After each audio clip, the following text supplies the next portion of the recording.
তাহলে আজকে আমরা আলোচনা করব অনুশীলনী 2.3 এর সংক্ষিপ্ত যে প্রশ্নগুলো আছে সেই সংক্ষিপ্ত প্রশ্ন।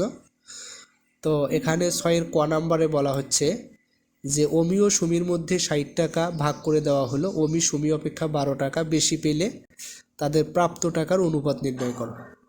তাহলে মোট টাকা হচ্ছে 60 টাকা। যেহেতু অমি 12 টাকা বেশি পায় তাই আমরা শুরুতেই ওই 12 টাকা সরিয়ে রাখি। তাহলে বাকি থাকে 60 থেকে 12 বাদ দিলে 48 টাকা। এবার এই 48 টাকা অমি ও সুমির মধ্যে সমানভাবে ভাগ করে দিই।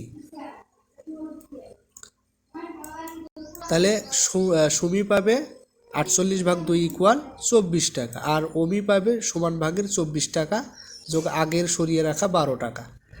তাহলে 12 যোগ 24 ইকুয়াল হচ্ছে 36 টাকা। তাহলে এখন তাদের টাকার অনুপাত বের করি। প্রশ্নে অমির নাম আগে আছে তাই অমির টাকা আগে বসবে। তাহলে অমির টাকা অনুপাত সুমির টাকা, তাহলে 36:24। তাহলে উভয়কে 12 দিয়ে যদি ভাগ করি তাহলে পাই হচ্ছে 3:2, অর্থাৎ উত্তর হবে 3:2।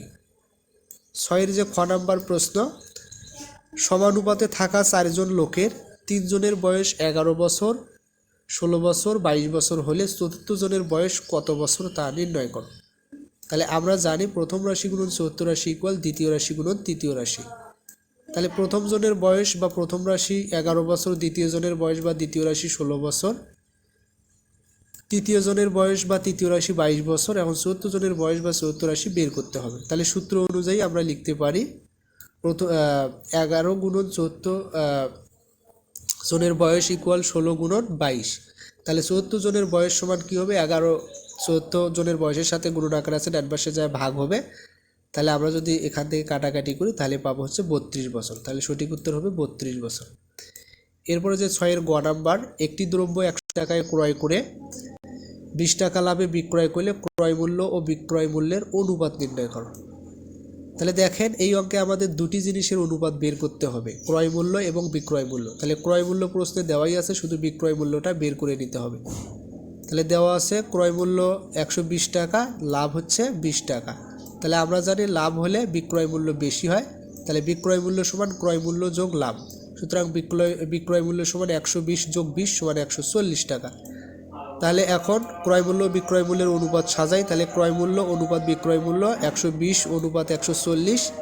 তাহলে প্রথমে উভয় সংখ্যাকে 10 দিয়ে ভাগ করলে বা শেষের শূন্য বাদ দিলে আমরা পাই 12:14। এবার উভয় জোড়া সংখ্যাকে 2 দিয়ে ভাগ করলে আমরা পাই 6:7। তাহলে উত্তর হবে 6:7। তো প্রশ্নগুলোতে কোথাও কোনো সমস্যা হলে অবশ্যই কমেন্টে জানাইতে পারো।